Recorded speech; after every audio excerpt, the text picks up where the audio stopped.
आदित्य पढ़ने में थोड़ा एवरेज और लड़कियों के मामले में थोड़ा कच्चा था। उसकी मुलाकात 11th स्टैंडर्ड में खुशी से हुई।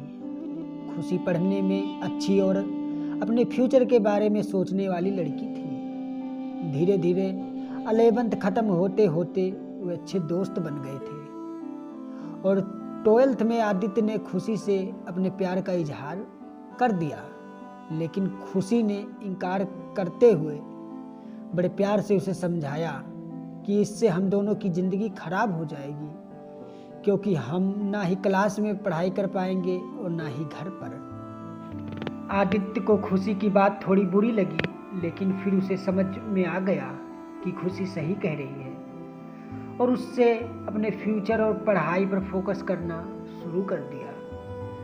और अब आदित्य किसी भी लड़की से बात नहीं करता था, यहाँ तक कि खुशी से भी नहीं, क्योंकि उसे लगता था कि जब भी खुशी से बात करता है तब उससे अच्छा नहीं लगता है, क्योंकि कुछ दिन पहले तक खुशी उसकी क्रश थी और आज वो उसे रिजेक्ट कर चुकी है। और आदित्य इन सब बातों को नज़रअंदाज करते हुए अपने इंटरमीडिएट की परीक्षा में मेहनत करके पूरे स्कूल में फर्स्ट आ गया। बाद में आदित्य के एक कॉलेज से बीटेक करने लगा और वहाँ भी वो किसी लड़की से बात नहीं करता था, क्योंकि खुशी ने उससे जो भी बातें कही थी कहीं ना कहीं उसके दिल में बैठ गई थी। और जब भी उससे कोई लड़की बात करने आती तो वो मुंह मोड़ लेता। वो धीरे धीरे अपनी पढ़ाई में और अच्छा होता गया और आखिरी में आते आते वो अपने कॉलेज में भी टॉप 10 की लिस्ट में आ गया और उसे कॉलेज से प्लेसमेंट भी मिल गई। वो जॉब करने फिर से मुंबई चला गया। मुंबई एक बहुत ही बड़ा शहर है, जहाँ एक मोहल्ले के लोग दूसरे मोहल्ले वाले को नहीं जानते हैं। वहीं जब आदित्य वापस गया तो उसे वहाँ खुशी दिखी, लेकिन अब खुशी के लिए उसके दिल में कोई जगह नहीं थी और इसीलिए वो हर बार खुशी से छिपता रहता।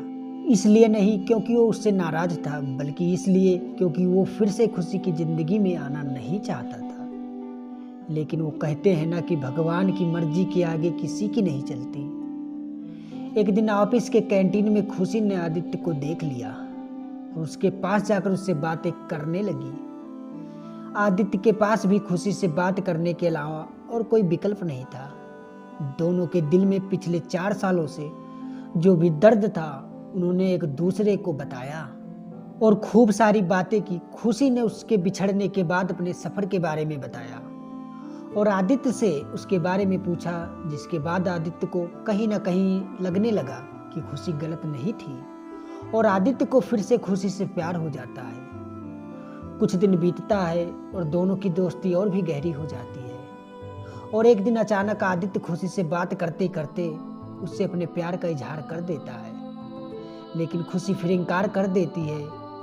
और जब आदित्य उससे इसकी वजह पूछता है तो वो बताती है कि उसकी शादी तय हो गई है और 1 महीने बाद ये जॉब छोड़ देगी। जब ये बात आदित्य को पता चली तो एक बार वो फिर से टूट गया, जिसके बाद वो अपने आप को संभाल नहीं पाया और एक चिट्ठी खुशी के लिए छोड़कर चला गया।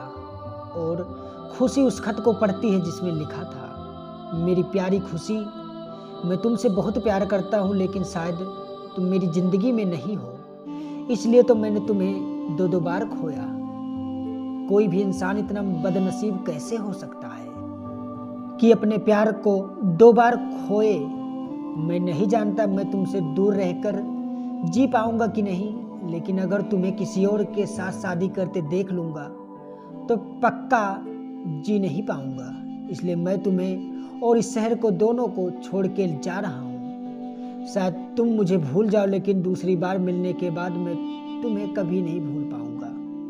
मैं भगवान से प्रार्थना करता रहूँगा कि वो तुम्हें और तुम्हारे होने वाले पति को हमेशा खुश रखे। खत पढ़ने के बाद खुशी रोने लगी और आदित्य को बहुत ढूंढा पर वो कहीं मिला नहीं। और बाद में खुशी ने अपने परिवार की खुशी के लिए अभिषेक से शादी कर ली। लेकिन खुशी को आज भी ये बात हमेशा सताती रहती है कि आदित्य कहाँ होगा, किस हाल में होगा।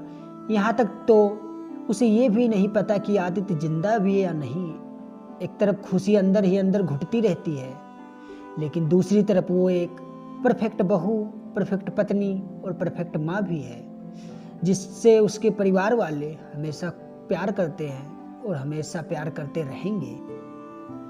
हमें ये तो नहीं पता कि खुशी ने 12th स्टैंडर्ड में या जॉब टाइम पर आदित्य को ठुकरा के गलत किया या सही, लेकिन आदित्य ने यह साबित कर दिया कि वो खुशी से सच्चा प्यार करता था और इस बात का एहसास शायद अब खुशी को भी हो चुका था और इसलिए शायद आज तक खुशी अपने आप को माफ़ नहीं कर पाई है।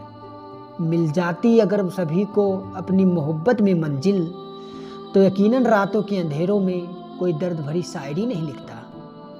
इसी के साथ मैं आपसे विदा लेता हूँ। तो दोस्तों, कैसी लगी आपको ये कहानी कमेंट करके ज़रूर बताएं, और अगर आपको ये कहानी ज़रा सी भी पसंद आई हो तो इसे शेयर करें और ऐसी ही वीडियो देखने के लिए मेरे चैनल को सब्सक्राइब करें। मिलते हैं आपको अगले वीडियो में, तब तक के लिए नमस्कार, जय हिंद, धन्यवाद।